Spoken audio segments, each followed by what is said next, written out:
तो ग्राफ को ही कंटिन्यू करता हूँ आगे।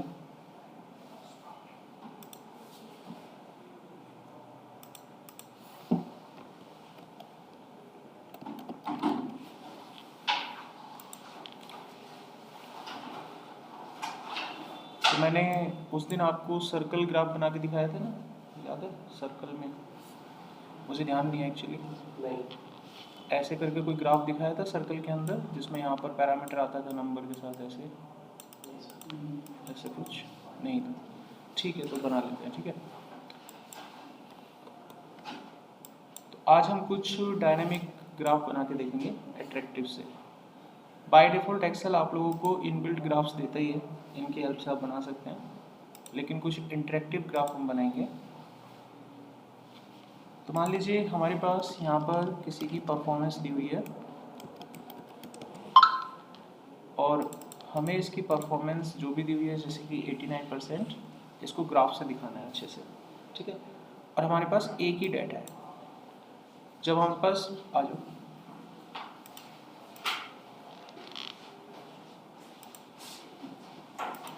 दिनेश और कशिश, करेक्ट?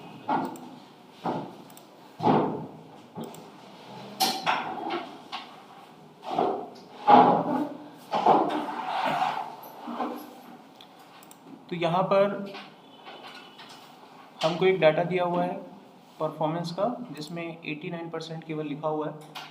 अब इस एक डाटा के आधार पे हमको ग्राफ डिसाइड करना है। अभी ठीक है, तो हमें क्या करना है, इस एक डेटा के आधार पे ग्राफ डिसाइड करना होता है। अब एक डाटा के आधार पे ग्राफ को डिसाइड करना बहुत मुश्किल होता है, समझ ही नहीं आता कुछ क्या बन रहा है। देखो, कुछ भी बनाओगे कुछ पल्ले ही नहीं पड़ेगा। देखो, कुछ आया है और एक डाटा के आधार पर एक डब्बा सा आ जाता है बस। तो जब हम एक डाटा के आधार पे कोई ग्राफ बनाते हैं तो उसको केपीआई चार्ट कहते हैं। केपीआई चार्ट, की परफॉर्मेंस चार्ट आपके। तो मैं एक दो आपको बना के दिखाऊंगा, उसके ऊपर आप फिर प्रैक्टिस करना।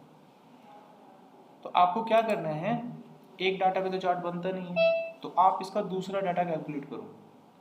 अगर किसी की परफॉर्मेंस 89% है तो कुछ ऐसा हिस्सा भी रहा होगा जो उसने अचीव नहीं किया, वो है 11%, तो वो निकाला जा सकता है। उसको निकालने के लिए आपको यहाँ पर 1 में से ये 89 माइनस करना है। ठीक है, 100 में से नहीं करना है, 89%, ये 1 का होता है। Got it? तो 1 में से आपको 89% जैसे ही माइनस करोगे तो आपको रिमेनिंग अमाउंट मिल जाएगा। मिल गया? अब आपको ये दो वैल्यू सेलेक्ट करनी है और इसके आधार पर अब हम एक चार्ट बनाते हैं। Go to the insert and take a pie chart, simple. ये चार्ट आपको ले लेना है। ठीक है, अब इसमें सारा काम क्रिएटिविटी का होगा। आप याद रख सकते हो तो अच्छी बात है, पेपर पेन है उस पर लिख भी सकते हो, नहीं तो लास्ट में आपको रिकॉर्डिंग मिल ही जाता है, उसको देख के बना लेना। अब पहला स्टेप आपको क्या करना है कि बाहर जो ग्रिड लाइन है वो हम हटा देंगे। उसके लिए व्यू पे जाके ग्रिड लाइन यहाँ से बंद की जा सकती है, तो वो तो हट गई। अब इस ग्राफ के चारों तरफ जो आउटलाइन हमें दिख रहा है, इसको हटाने के लिए फॉर्मेट पे जाएंगे। यहाँ पे आपको आउटलाइन जो दिखेगा इसको नो कर दो, तो आउटलाइन भी गया। अब इस ग्राफ के अंदर जो टाइटल और लीजेंड दिख रहे हैं, इनको भी हम यहाँ से बंद कर देते हैं। तो केवल और केवल मुझे एक सर्कल दिखाई दे रहा है, करेक्ट? अब आपको क्या करना है कि ये जो ब्लू वाला हिस्सा है ये एक्चुअली 89% है और ये छोटा वाला हिस्सा 11% को रिप्रेजेंट कर रहा है। आपको ये ब्लू वाला हिस्सा क्लिक करना है। एक बार जब आप क्लिक करते हो तो पूरा चार्ट सेलेक्ट होता है। एक बार और क्लिक करना, अब नीला वाला हिस्सा सेलेक्ट करें।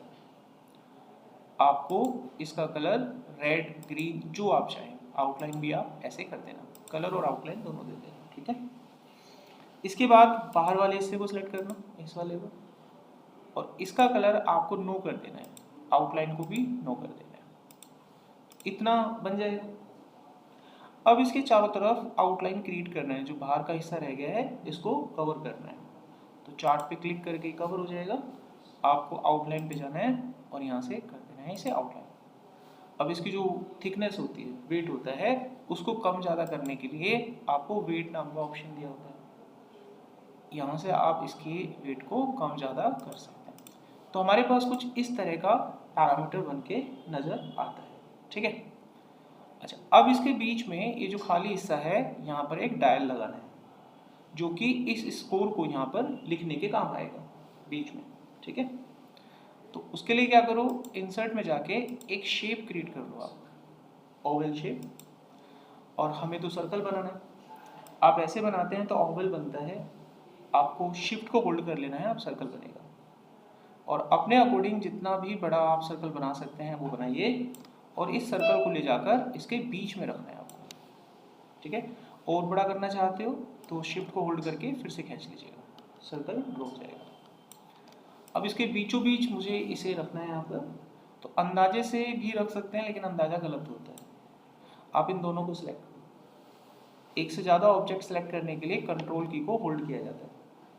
दोनों सिलेक्ट हो गए।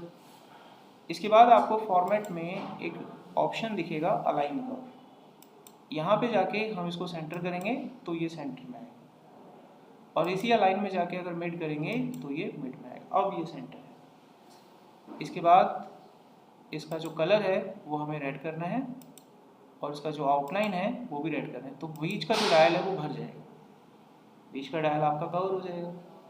अब एक इफेक्ट यहाँ पर आपको डालना है, प्रीसेट में सबसे पहला इफेक्ट होगा, तो इसके चारों तरफ एक वाइट कलर का डायल आ जाएगा, इस तरीके से आपको देखने को मिलेगा, करेक्ट। अब ये जो अमाउंट है, ये अमाउंट हमें इसके बीचों बीच डालना है, ये जो वैल्यू है ये बीचों बीच डालनी है। तो किसी भी शेप पे अगर कुछ लिखना होता है तो उसके लिए हमको इंसर्ट में एक ऑप्शन दिया जाता है टेक्स्ट बॉक्स, किसी भी टेक्स्ट को एंटर करने के काम आता है। तो हम इसका इस्तेमाल करेंगे यहाँ पर, और यहाँ फॉर्मूले बार में जाके हम इस अमाउंट को कनेक्ट कर देंगे। ऐसा करने से वो 89% वहाँ पे आ जाएगा। अब इसको ठीक करना है, तो इसको पहले तो हम सेंटर में ले लेते हैं, इसके पीछे का कलर हम नो कर देते हैं, आउटलाइन नो करते हैं, इसके फ़ॉन्ट का कलर हम यहाँ से वाइट करते हैं, और होम पे जाके हम इसे बोल्ड करेंगे और थोड़ा सा अपने मुताबिक बड़ा कर लेंगे। अब हमने एक ग्राफ बनाया है यहाँ पे। अब ये ग्राफ देखिए वर्क करता है कि नहीं करता है। 89% पे गए। अगर हमें दिखानी है कि इसकी परफॉर्मेंस 12% है एंड इट इज़ वर्किंग, समझ आ गया। तो आप अपने प्रेजेंटेशन में, अपने डैशबोर्ड में इस चीज़ को वहाँ यूज़ कर सकते हैं जैसी जरूरत हो। कोई क्वेश्चन यहाँ पे? ठीक है, एक और सिखाता हूँ, ठीक है। वापस आते हैं दोबारा।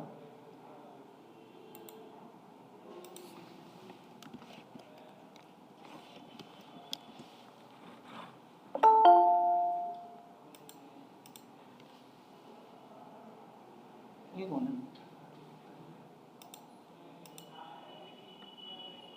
हमारा बैच है।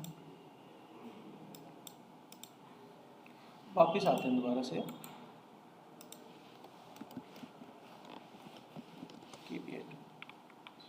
अगेन सेम डाटा हम लेते हैं यहाँ पर,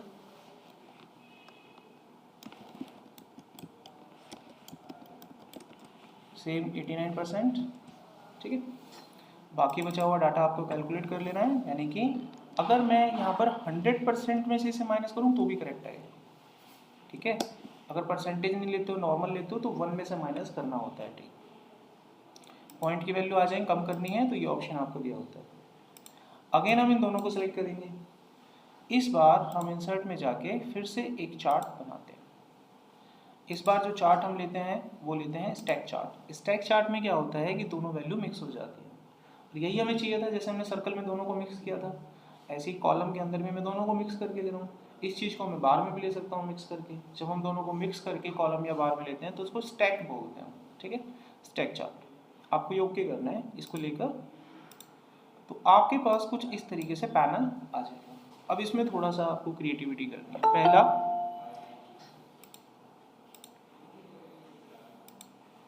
पहली क्रिएटिविटी, अभी देखो इसमें करना क्या है, मेन चीज़ें पहले तो इसके बाहर की जो लाइनें हैं वो आप हटा दो। अच्छा, अभी यहाँ एक चीज़ कॉमन सी आपको जो देखनी है वो ये है कि ये जो परसेंटेज है वो 82 से चल रहा है, जिसकी वजह से हमें गलत आंसर दिख रहा है। 89% थोड़ा दिखाई दे रहा है, 11% ज़्यादा दिख रहा है, तो डेटा का आंसर गलत है। तो इस चीज़ को ध्यान में रखते हुए हम इसको करेंगे सिलेक्ट और इसके फॉर्मेट पे चले जाएंगे। जब चीज़ें अपने आप से करेक्ट आ रही हैं तब तो कुछ हम नहीं करते हैं कार्रवाई, लेकिन जब चीज़ें गलत आ रही हैं तो कार्रवाई करनी पड़ती है। तो आपको फॉर्मेट एक्सेस पे जाके यहाँ पर दिखेगा मिनिमम मैक्सिमम, तो आपको इस मिनिमम वैल्यू को 0 करना है और मैक्सिमम वैल्यू को 1 करना है। अब परसेंटेज ठीक से चलेगा। हो गया सेटअप सेट। अब अगले स्टेप में ना तो हमें इसका टाइटल चाहिए ना एक्सेस चाहिए, हटा दो आप, हमें नहीं चाहिए ये चीज़ें, हट गया। अब ये जो ग्राफ है ये बाकी का एरिया इसने एज अ पार्किंग टाइप में खुला छोड़ा हुआ है, इस एरिया को हम कवर करेंगे। इसके लिए क्या करना है, आपको इस पर क्लिक करना है। जैसे आप इस पर क्लिक करेंगे इसके फॉर्मेट पे जाएंगे तो एक विंडो खुलेगी। इस विंडो में गैप दिख रहा है आपको, ये गैप की वजह से अगर मैं गैप को कम कर दूँ आएगा राइट आएगा। अगर मैं इस गैप को यहाँ से कम कर दूंगा तो कवर हो जाएगा ना एरिया, ऐसे कवर कर लेना, हो गया एरिया कवर। अब क्या करो ना, इसको पकड़ के आप यहाँ पे ले जाओ, ऐसे ले गए हम यहाँ पे। आपको जहाँ भी लगाना है ऐसे लगा लो आप, इट इज़ योर कॉल, ये आपकी कॉल है, आपको क्या करना है, फाइनल। अब इसके चारों तरफ जो आउटलाइन आ रहा है ये हमारे काम का नहीं है, फॉर्मेट पे जाके हम इस आउटलाइन को भी हटा देंगे। अब ये नीले वाले हिस्से पे 2 बार क्लिक करना है ताकि ये सिलेक्ट हो, और इसके फॉर्मेट डाटा सीरीज में यहाँ फिल पे जाना होता है। इसके अंदर हम फिल में एक सॉलिड एक कलर भर देते हैं, सिंगल कलर। तो हम यहाँ से कलर लेते हैं, मान लीजिए मैंने वापस से लाल कलर ले लिया, ठीक है। इसके ऊपर वाले हिस्से को सिलेक्ट करना है और इसमें भी आपको लाल कलर ही भरना है, लेकिन इसकी ट्रांसपेरेंसी को 75% कर दीजिएगा। आपको एक ट्रांसपेरेंट बार दिखाई देगा, प्रोग्रेस बार होता है ना, ट्रांसपेरेंट प्रोग्रेस बार आपको देखने को मिलेगा। अब इसके अंदर हम इस वैल्यू को कनेक्ट कर देते हैं, इस नीचे वाले हिस्से को सिलेक्ट करना है केवल, ठीक है। 2 बार क्लिक करके डिज़ाइन पे जाना है और यहाँ पर एलिमेंट पे डेटा लेबल मिलेगा, आप यहाँ पे डाल दीजिए। हम इसके इनसाइड एंड पे डालेंगे इसको, और इसको सिलेक्ट करके मैनिपुलेट करेंगे थोड़ा, और फॉर्मेट पे इसका टेक्स्ट कलर वाइट करेंगे और यहाँ से बोल्ड कर देंगे। तो हमारे पास एक प्रोग्रेस बार चार्ट तैयार हो गया। आप किसी भी एम्प्लॉय की परफॉर्मेंस को ऐसे भी दिखा सकते हैं, अगर वो परफॉर्मेंस को यहाँ पर चेंज करता है तो उत्तर आपको यहाँ पर देखने को मिलता है, लाइक दिस। ठीक है, तो डायरेक्ट तो ये ग्राफ नहीं होते हमारे पास एक्सेल में, लेकिन इनको हम बना सकते हैं। तो ये सैम्पल है, ऐसी क्रिएटिविटी आप और करें तो बहुत सारे ग्राफ बनाए जा सकते हैं, ठीक है। एक और बताऊँ या 2 होता है, जैसी आपकी इच्छा, एक और बता देता हूँ, ठीक है। चलो इसी को मैं यहाँ पर क्रिएट करता हूँ और यहाँ पर मैं नाम लिखता हूँ KPI। हाँ मेन वीमेन वाला, ठीक है। तो इनका कहना है कि सर एक मेल चार्ट बना दो, जैसे कई बार ऑफिस में आपको जेंडर वाइज परफॉर्मेंस दिखाना होता है, मेल परफॉर्मेंस और फीमेल परफॉर्मेंस, ठीक है। तो जब रिजल्ट पे डिक्लेयर होते हैं तो ऐसे ही आता है ना, गर्ल्स बॉयज़, गर्ल्स इतना % पास हुई, बॉयज़ इतना % पास हुआ। तो अगर इस तरह का ग्राफ आपको बना है तो ये ग्राफ आपको मेल में कन्वर्ट करना होगा। करना क्या है, देखो सबसे पहले तो ये जो 76% इसमें आ रहा है इसको हटा दें, इसकी जरूरत नहीं है हमें, ठीक है, हट गया। ऊपर वाला जो हिस्सा आपने ट्रांसपेरेंट करा था इसको बिल्कुल ब्लैंक करना है आपको, ब्लैंक कर दिया, और इसकी परफॉर्मेंस को 100 लेकर चलिए फिलहाल, दैट्स ओके। इतना क्लियर हो गया। अब हमें इसको मेल की शेप में कटिंग करना है, मेल जो शेप होती है उसमें इसको कटिंग करना है। अब इसको मेल शेप में लाने का तरीका क्या होगा, आपको पावर पॉइंट ओपन करना है। पावर पॉइंट जानते हो ना सभी, पावर पॉइंट आपके सिस्टम में होगा, इसको ऑन कर लेना। ऐसे पेपर आ जाएगा, स्लाइड आ जाएगी, लेआउट में जाके इसको ब्लैंक कर लेना ताकि बिल्कुल ब्लैंक स्लाइड आपको मिले। उसके बाद इंसर्ट में जाके एक आपको रेक्टेंगल शेप ड्रॉ करनी है, ये बिल्कुल वही है जो अभी लाल रंग का आपके पास शेप है, देखो ऐसा ही शेप है ना, यहाँ पे ऐसा ही बना लेना है, यहाँ पे किसी भी कलर का हो कोई फर्क नहीं पड़ता, ठीक है। इतना बन गया। अब इसके अंदर आपको वो मेल का शेप लगाना है। अब वो मेल का शेप कहाँ से आएगा, पावर पॉइंट में होता है। आप क्या करें, इंसर्ट पे जाएं और एक टेक्स्ट बॉक्स का इस्तेमाल करें। अब शेप बड़ा चाहिए तो इसका फॉन्ट साइज बड़ा कर लो आप, करीब 270 75 जो भी आप कर सकते हो, बड़ा हो गया।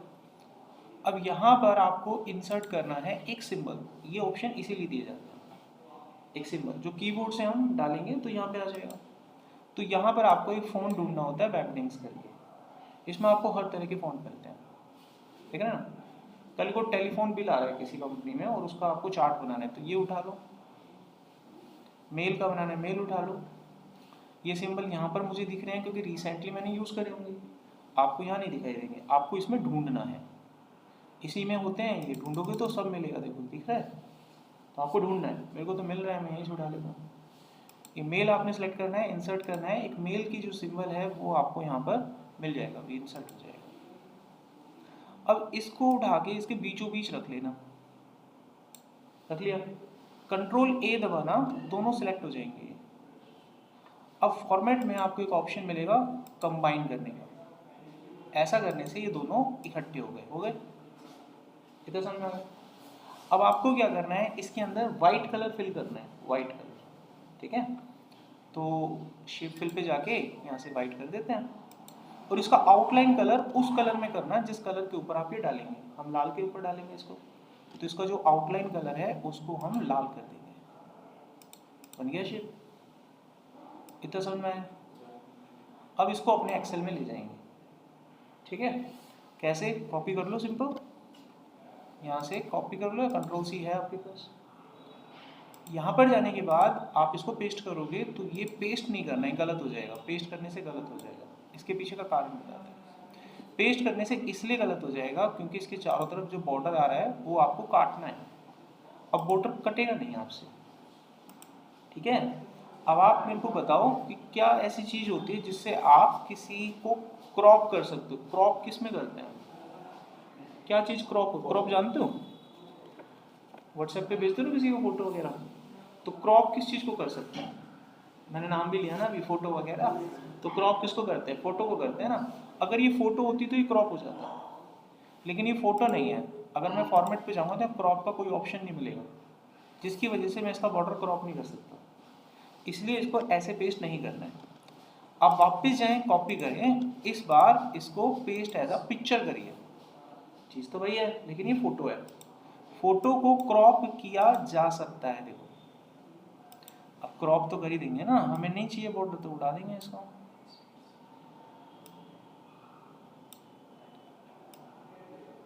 जिसको ये समझ में आ गया वो किसी भी ग्राफ को बना सकता है, शेप ही तो लानी है, मैं मेल लाया, कुछ भी ला सकते हैं जो आपका मन करे।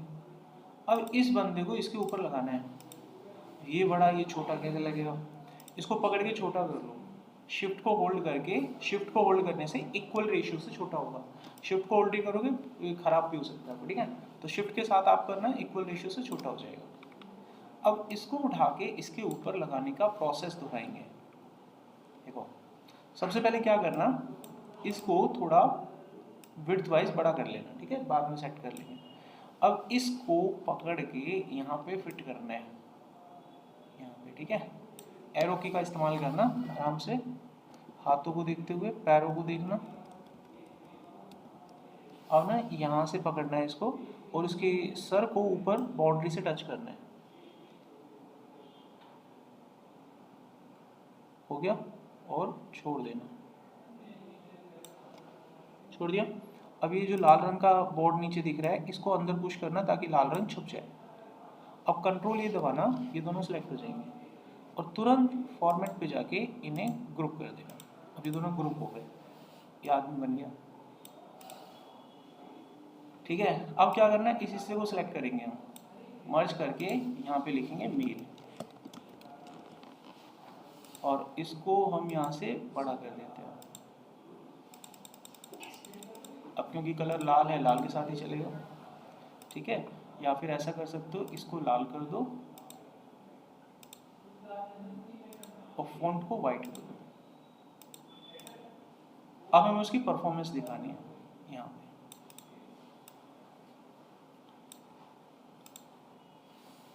इक्वल टू करना और ये परफॉर्मेंस उठा लेना, जैसा ये फॉर्मेट है वैसा ही इसको कर देंगे, है ना।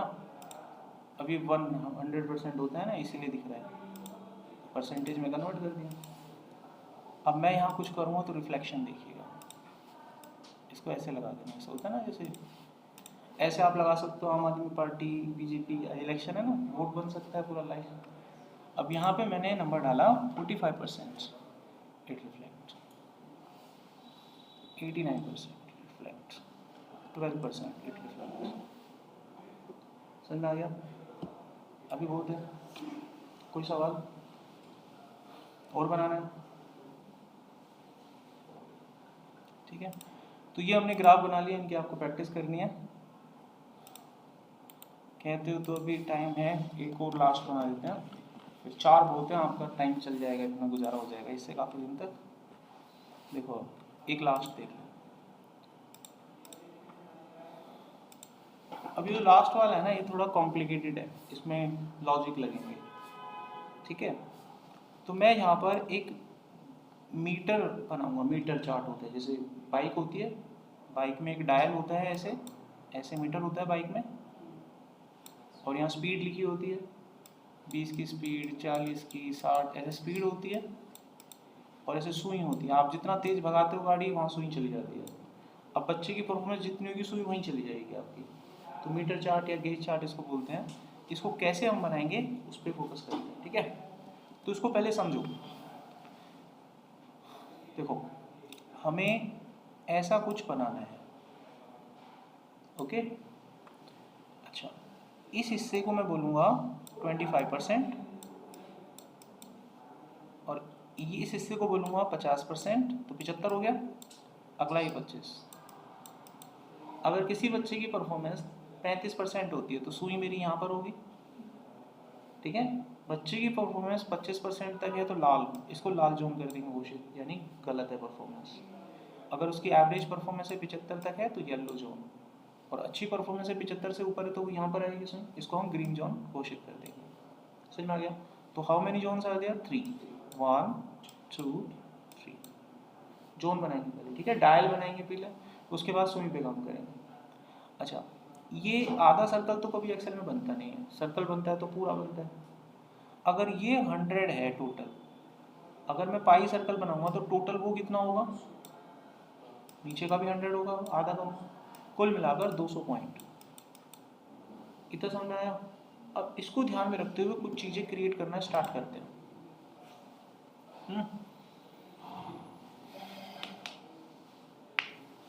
तो मैंने यहाँ लिखा जॉन, एक था 25,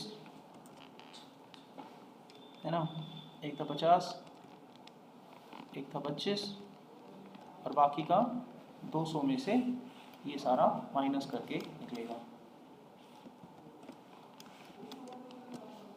बन गया। अब इसको सिलेक्ट करके एक पाई सर्कल बना देंगे तो अपने आप उसकी स्लाइस कन्वर्ट हो जाएंगी। पाई तो यही करता है ना, अपने आप इससे कन्वर्ट हो जाएंगे स्लाइस में। तो इन चारों को कर लो, ऐसे पूरा सिलेक्ट कर लो, ठीक है। इंसर्ट में जाओ और एक पाई चार्ट का निर्माण कर लो। ये तो बन ही सकता है, बन गया। अच्छा, अभी अगला काम क्या करना है, इसको हटाओ, टाइटल को, लीजेंड को, बाहर जो लाइनें आ रही इसको तो पहले ऐसे बॉर्डर कर लेना, बाहर जो लाइनें आ रही हैं उनको हटा दीजिए, डिस्टर्ब करती हैं। इसके चारों तरफ जो आउटलाइन आ रहा है इसको भी हम हटा देते हैं, ये भी हमने हटा दिया, कोई दिक्कत तो नहीं आता। अब जैसा हमने कहा था आपको वैसे काम करना है। ये वाला हिस्सा ये 25% वाला है, इसको सेलेक्ट करो, 2 बार क्लिक करने से होगा। इसको हमने कहा था लाल करना है, तो शेप फिल पे जाके लाल करना है, और इसके आउटलाइन को भी अगर मैं लाल कर दूंगा तो ये भरा हुआ, ये जो खाली गैप है ना, ये भी भर जाएगा, आउटलाइन होता है। तो बाय डिफॉल्ट आउटलाइन वाइट है, दिख रहा है आपको, इसीलिए वो दिख नहीं रहा, लेकिन जगह तो लिया हुआ है। अगर हम इसको भी लाल कर दें तो हिस्सा कवर होने की कोशिश करेगा, ठीक है। लाल कर दिया, अब यहाँ आ जाइए, इसको कौन सा जोन घोषित करना था हमें? येलो। यहाँ पे रखो पॉइंटर, और इसका शेप फिल आप येलो कर दो, और इसका आउटलाइन भी येलो कर दो, अपने आप भर जाएगा। देखो भरा कि नहीं भरा, कवर हो गया ना ये सब। अब आ जाओ इस वाले जोन पे, समझ आ रही है? अच्छा मैंने क्या बना दिया, पाई चार्ट बना दिया, लेकिन डायल में बीच का हिस्सा खाली होता है। देखो मेरा ये मानना है कि जो डायल होता है ना, बाकी आपकी कॉल है, जैसा आपका मानना हो वैसा बना देंगे। मेरे को जो लगता है डायल ऐसे होता है, ऐसे सुई यहाँ होती है और मीटर ऐसे चलता है, यहाँ होती है परसेंटेज ऐसे, मेरा ये मानना है। ठीक है, तो मैं बीच में ऐसे बोला चाहता हूँ, बाकी वो तो बन ही रहा था, बाद में मुझे ध्यान है कि ऐसे करना है। इट इज़ योर कॉल, ऐसे ही करूँ क्या? कंफ्यूज हो रही हो? चलो मैं बना देता हूँ, डायल वाला ही बना दूँ, बीच में सुराख करके। ठीक है, शुरू से बना लेते हैं। फिर से सिलेक्ट करो, इंसर्ट पे जाके इस बार हम डोनट चार्ट ले लेते हैं, बस ये बना। अभी ठीक है, आ गया इससे। अभी हम क्या करते हैं, वही वाला काम, टाइटल उड़ा दो, सॉरी टाइटल उड़ा दो, लीजेंड उड़ा दो। इस वाले को हम सिलेक्ट करेंगे 2 बार क्लिक करके, और इसे लाल लाल लाल ही रहेगा ना, अच्छे से लाल रहेगा। आउटलाइन भी आप लाल कर दो। अब इस वाले हिस्से को सिलेक्ट करके येलो, और आउटलाइन भी येलो। अब इस वाले को सिलेक्ट करो ग्रीन, आउटलाइन भी ग्रीन, हो गया ना सेट। अब इस वाले हिस्से को सिलेक्ट करके इसको गायब कर देंगे, रहेगा लेकिन ये दिखेगा नहीं, दिखेगा नहीं। अब इसके चारों तरफ जो आउटलाइन आ रहा है इसको उड़ा देते हैं, इतना बन गया। अब ये डायल गलत लगा हुआ है, इसको सीधा करना है ना।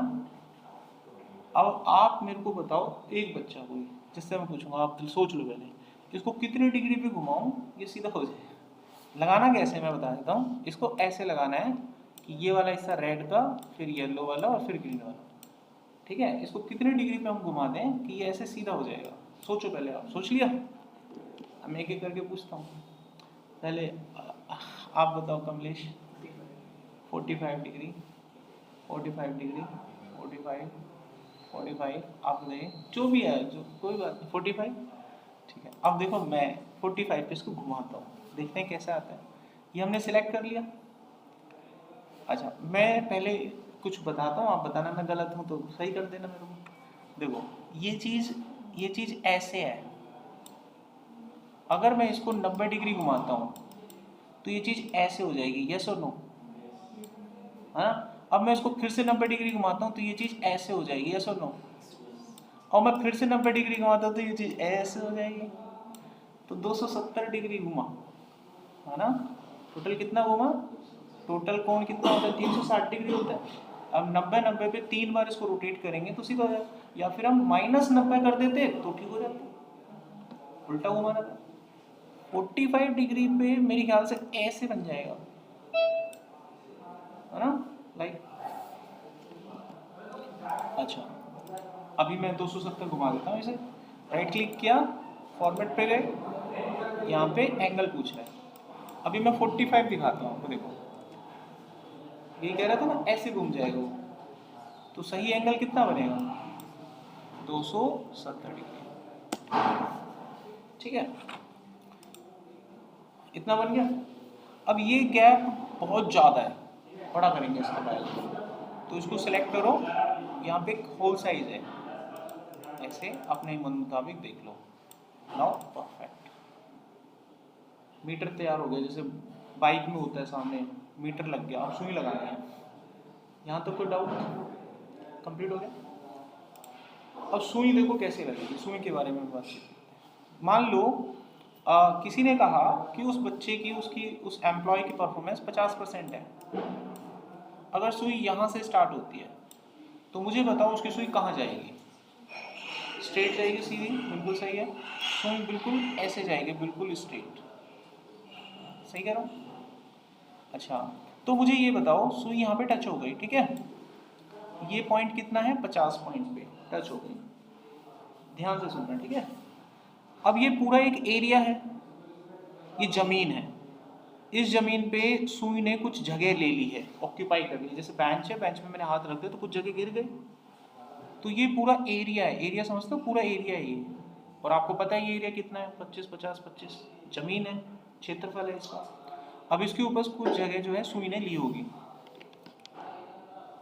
कुछ जगह। अगर आप किसी चीज़ को समझ के बनाओगे तो ये विश्वास का पूरा भरोसा होता है कि कल को नई चीज़ खुद बना पाओगे, कुछ भी नया बना लोगे। और रटके मार के बनाया तो नया नहीं बनेगा, समझोगे? तो ये ध्यान रखना। तो अभी जो मैं समझा रहा हूँ वो समझने के लिए बता रहा हूँ, बात तो यही खत्म हो जाती है।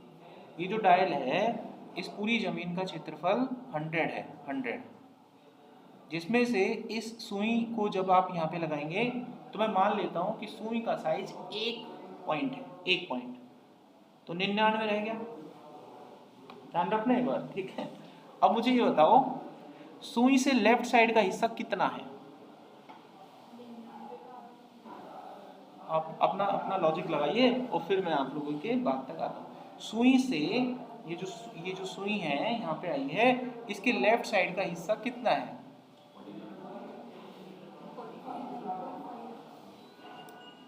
ओके,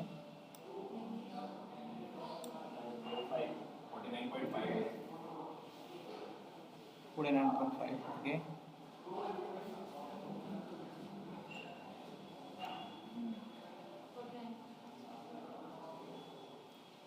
ये वाला सुई का एक हो गया।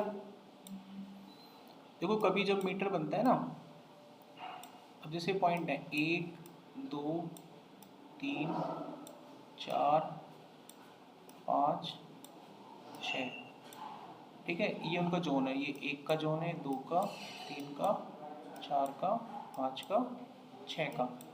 अगर मैं कहता हूँ कि बच्चे का स्कोर 5 आया है, ध्यान से, बच्चे का स्कोर 5 आया है, तो हमारी सुई यहाँ पे टच करेगी, तो ये पूरा एरिया 5 कहलाएगा हमेशा, ना तो वो 4 होगा ना 4.5 होगा, हमेशा 5 होगा। वो इस तरीके से बनाते हैं चीज़ों को, ठीक है? वो डिस्टेंस हमेशा 5 होगा, ये ध्यान रखना है। उसके बाद सुई जगह लेती है अपनी, बाकी का हिस्सा वहाँ से कवर होता है। अगर टोटल ज़मीन है, हाँ, और आपकी ज़मीन 50 मीटर काट के देनी है मुझे, तो मैं पड़ोसी की ज़मीन और आपकी ज़मीन में बीच का हिस्सा काट के 49.5 नहीं दूंगा, मैं 50 मीटर का फीता लगाऊंगा और यहाँ से कटिंग करूँगा। तो जब सुई का डायल चलेगा तो 50 मीटर की जगह छोड़ के वहाँ पे टच होगा सुई, वो 1 मीटर की जगह लेगा, बाकी की जगह वहाँ से ऑक्यूपाई होती है। समझ आ रहा है? अच्छा, अभी बात बैक करते हैं। तो अब मेरे को आप पॉइंट्स बताएंगे कि किसके कितने कितने पॉइंट्स रह जाते हैं, ठीक है? अब फिर से आपके पास सवाल आता है, ये हमने सुई बना दी यहाँ पे, ठीक है? ये बताओ ये हिस्सा कितना हो गया? 50। ओके, और ये सुई वाला हिस्सा कितना हो गया? बाकी बचा हुआ हिस्सा बताइए, अपना अपना जवाब दाखिल कीजिए। कमलेश, बाकी बचा हुआ हिस्सा बताइए। दिप्तेंदु आप भी बता सकते हैं। मोहित 49, बस जवाब दाखिल करो, कोई दिक्कत नहीं है। कमलेश 49, आप बताइए। नहीं तो 15 50, अच्छा 50, आप बताओ 50। दिनेश 50। दिप्तेंदु आपका कोई जवाब है? किसको जिताओगे आप? तो 2 उत्तर 49 के आए और 1 उत्तर 50 का आया, 3 उत्तर 50 का है, ठीक है? ट्रैप में आ गए आप, ये भी गलत है और ये भी गलत है। ये जो जगह बच रही है ये है 149, ये जमीन दिख नहीं रही है पूरी, सर्कल पूरा था, it's a trap, it's a trap, circle पूरा था, इट्स अ ट्रैप। फंस गए ना? मैंने तो वाइट कलर किया ना उसका, नो फिल, वो तो मौजूद है। एक दिन ऐसे ही पूछा, किसी से पूछा कि तुम्हारी आंखों के सामने अगर शेर आएगा तो तुम क्या करोगे? बिल्ली से पूछा, बिल्ली बोली मैं आंख बंद कर लूंगी। शेर थोड़ी ना गायब हुआ है, शेर तो वहीं मौजूद रहेगा, तो वो जमीन वहीं थी। अभी आपने समझा, सामने चीज होती है और ऐसे ट्रिक में फंसाते हैं, ठीक है? और आप कबूल भी कर रहे हो, थी तो सही जगह, जगह तो पूरी बच रही है नीचे की भी, लेकिन आपका फोकस जो आपको दिखाते हैं वही दिखता है हमको, जबकि बहुत कुछ है अवेलेबल। तो अभी हमारे पास 3 जोन निकल के आते हैं। पहला जोन जो आपका परफॉर्मेंस है, बच्चे का परफॉर्मेंस, ये यहाँ, सुई का साइज यहाँ, बाकी बचा हुआ साइज 200 में से माइनस होगा, ऐसे निकलता है। इतना क्लियर हो गया। अब आगे की कार्रवाई करनी है। अब कार्रवाई ये करनी है कि इस डायल के ऊपर ये सुई चढ़ानी है, ठीक है, इसके ऊपर इसका लेप करना है, चढ़ाना है। अब ये डाटा इस डाटा में ऐड करना है, आपको एक्स्ट्रा डाटा ऐड करना है। तो कैसे ऐड होगा, देखो जब एक ग्राफ बन जाता है और उसके ऊपर कोई दूसरा ग्राफ बनाया जाता है तो यहाँ पर एक्सिस क्रिएट होते हैं। जैसे कि ये मेरे हाथ में माउस है, इसके ऊपर मैंने एक और माउस रखा तो मेरे पास दो एक्सिस बन गई, एक नीचे वाला और एक ऊपर वाला। तो जो ऊपर वाला एक्सिस होगा वो सेकेंडरी एक्सिस है, नीचे वाला प्राइमरी एक्सिस है। What does it mean, secondary axis primary axis के मूव पर डिपेंड करता है। अगर ये घूमेगा तो सेकेंडरी घूमेगा। करेक्ट हो गया। अब मैं इसके ऊपर उस ग्राफ को चढ़ाऊंगा, राइट क्लिक करूं, यहां पर आपको एक ऑप्शन मिलेगा सिलेक्ट डेटा। देखो मैंने क्या करा, ग्राफ के ऊपर राइट क्लिक करा है, ऐसे सिलेक्ट डेटा। सिलेक्ट डाटा पे जब आप जाओगे तो यहाँ आपको ऐड करने का ऑप्शन मिलता है। अब जब ऐड करोगे तो ये आपसे पूछेगा कौन सा कॉलम ऐड करना है, हमें कहना है पॉइंट। अब वो पूछेगा डाटा बताओ, तो डेटा हमारे पास ये 3 हैं, तीनों को ले लेना, ओके कर देना। जैसे ही आप ओके करेंगे तो आपको दिखेगा उसने एक और डोनेट चार्ट चढ़ा दिया ऊपर। अब ध्यान से देखो, ये 50 है, ये एक है। अब बताओ 49 लिया कि 149 लिया? 49 लिया है, 149। वो खाली हिस्सा भी लेता है क्योंकि सर्कल पूरा है, आधा नहीं है सर्कल, ठीक है। ये तो क्लियर हो गया पॉइंट। अब जो सुई है वो सुई डायल के ऊपर से थोड़ी ना चलानी है, सुई तो नीचे से चलानी है।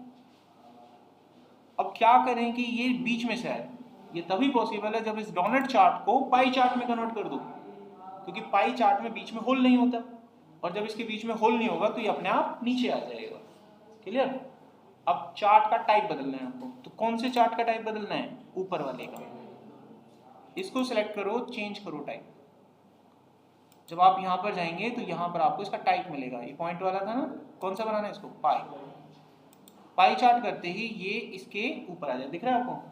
तो जैसे ही आपने देखा तो वो आ गया, बन गया पाई चार्ट, लेकिन वो पीछे चला गया।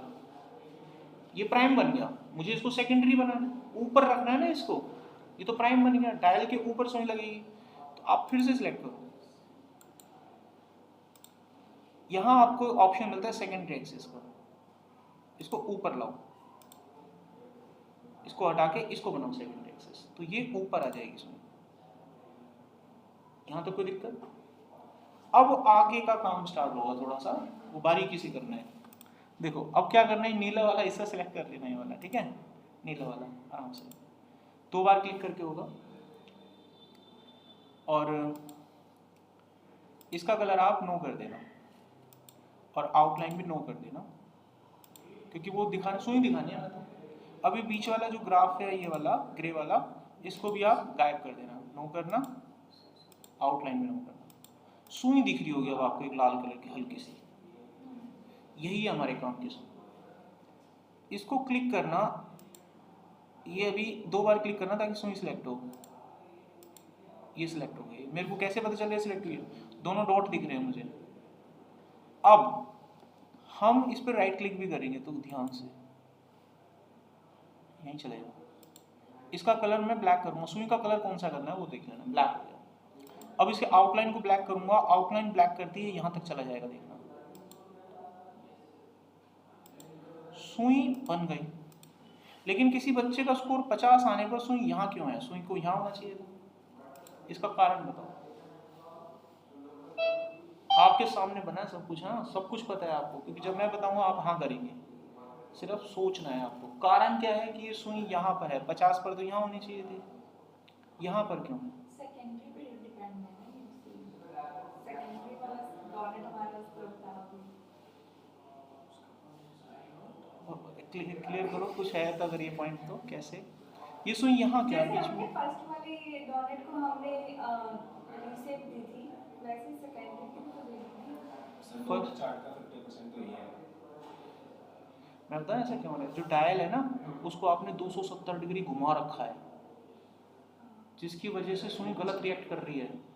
अगर मैं सुई को, इस सुई वाले चार्ट को भी 270 डिग्री घुमाऊंगा तो उसके सापेक्ष में करेक्ट हो जाएगा ना। एक बस उत्तर की तरफ मुंह करके खड़ी है और आप दक्षिण की तरफ खड़े हो तो अलग दिखेगा आपको फील होते हुए, इसलिए अलग दिखाई दे रहा है। पीछे का जो डायल है आपके 270 डिग्री घुमाया था, इसीलिए उसमें वो 90 डिग्री का फर्क आ रहा है। ये 90 डिग्री का ही तो फर्क है, पॉइंट का फर्क मत देखिए, कितने डिग्री का फर्क है, 90 डिग्री गलत घुमा हुआ है, क्योंकि वो समझ जाओ, ये कुछ समय पहले डायल भी तो ऐसे ही था, इसको भी 270 डिग्री घुमा दो, सेट हो जाएगा मामला।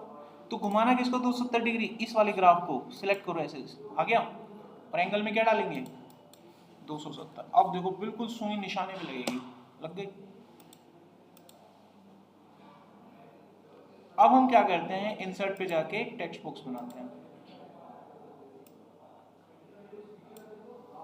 और यहाँ पर परसेंटेज क्रिएट कर लेते हैं।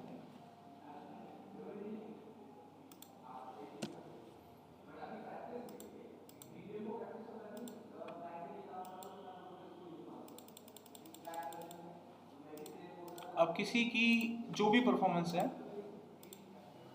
आप मुझे बताओ, मैं यहाँ डालूंगा, सुई से रिएक्शन देखेंगे। अब ये डाटा किसी दूसरी शीट पे हो सकता है ना, हमारा डैशबोर्ड में तो आपका प्रेजेंटेशन में ही चल रहा होगा। अब उसने कहा कि उसकी 78% परफॉर्मेंस है, तो सुई घूमिए ना, 12% है तो सुई घूमिए, ठीक है। इसको बटन पे कनेक्ट कर सकते हो, बटन बना के बटन की वैल्यू को बढ़ाएंगे तो सुई हिलेगी। उसके लिए क्या करो, डेवलपर टैब में जाओ, यहाँ पर आपको एक स्पिन कंट्रोल मिलेगा ये रहा, और ये बना लो आप ऐसे, बन गया। अब यहाँ पे राइट क्लिक करके आपको इसके फॉर्मेट पे जाना है। फॉर्मेट पे जाने के बाद ये विंडो आ जाएगी आपके पास। इस विंडो में देखो क्या कर सकते हैं हम, मैक्सिमम वैल्यू तो 100 कर देते हैं, 100 तक ही चलना चाहिए, और उसको लिंक कर देते हैं हम इस वाले सेल से, क्योंकि एक्चुअल वैल्यू यहाँ से आएगी, और करंट वैल्यू 0 से स्टार्ट करेगा, मतलब मैं जब ओके करूँगा तो इसमें यहाँ की तरफ उड़ जाएगी, फिलहाल ये 0 हो जाएगा। हो गया सब जगह। अब मैं इस पर क्लिक करता हूँ तो देखो सुन बढ़ रही है आपके ऊपर, यहाँ से कम ज़्यादा कर सकते हो परफॉर्मेंस, डेटा यहाँ चल ही रहा है आपका। इसको हम बोलते हैं गैस चार्ट या मीटर चार्ट बोलते हैं। अभी आपने देखा एक सिंगल डाटा के आधार पर हम इस तरह के चार्ट क्रिएट कर सकते हैं, चार्ट। अभी कोई सवाल किसी का? कंप्लीट।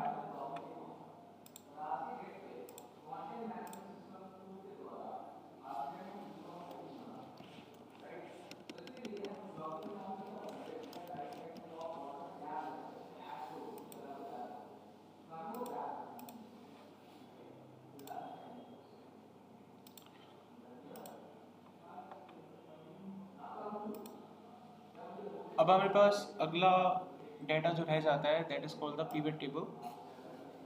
सो अब हम यहाँ पर देखेंगे कि how to work on a pivot table. Pivot table कैसे बनाई जाती हैं, कैसे कस्टमाइज होती हैं, इसमें स्लाइसर का क्या रोल होता है, चार्ट कैसे बनते हैं आपके, स्लाइसर को एक रिपोर्ट से दूसरी रिपोर्ट से कैसे कनेक्ट करते हैं, डाटा को रिफ्रेश कैसे किया जाएगा, तो ये सारी चीज़ें हम इसमें देखते हैं, ठीक है।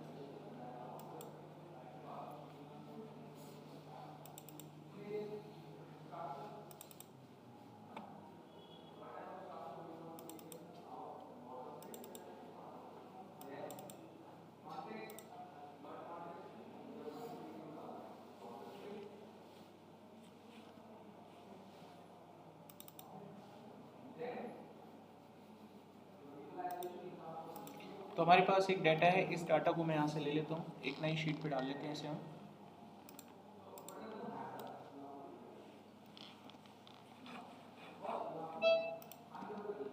इसको बंद कर देते हैं।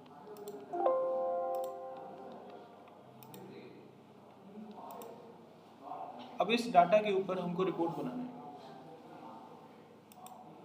जब भी किसी डाटा के ऊपर आपको रिपोर्ट बनानी, रिपोर्ट क्या होती है, जैसे मैंने इस डाटा में आपसे रिपोर्ट मांग ली, मैंने आपसे कह दिया कि हार्ड ट्रक की टोटल सेल क्या हुई है, कंपनी वाइज सेल्स बताओ प्रोडक्ट की क्या क्या हुई है, किस सेल्स पर्सन ने फलाना सिटी में क्या क्या सेल करी है, तो इन्हीं को रिपोर्ट कहते हैं। कोई भी चीज़ आपको निकाल के देंगे। जब भी रिपोर्ट की बात आती है तो हम करते क्या है कि जो बल्क में डाटा होता है उसकी एक समरी क्रिएट करते हैं, और जब डाटा बल्क में होता है तो उसकी समरी क्रिएट करने में पिवट हमारी हेल्प करता है, पिवट टेबल।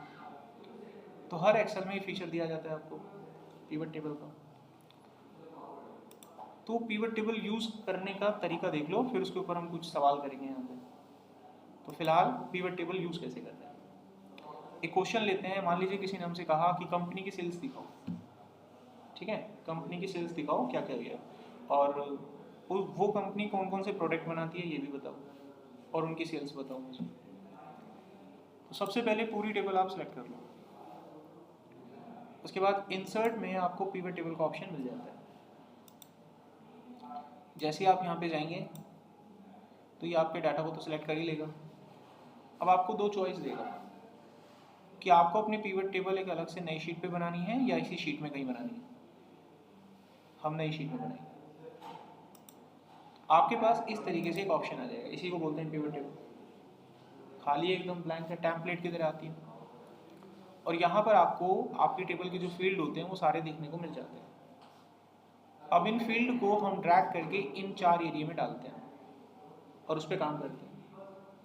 हमारे डाटा को ये समराइज कर देता है। जैसे कि मान लीजिए आपके पास 25,000 रिकॉर्ड हैं और आपसे कंपनी कहती है कि टोटल कितनी कंपनीज हैं उसकी लिस्ट लो।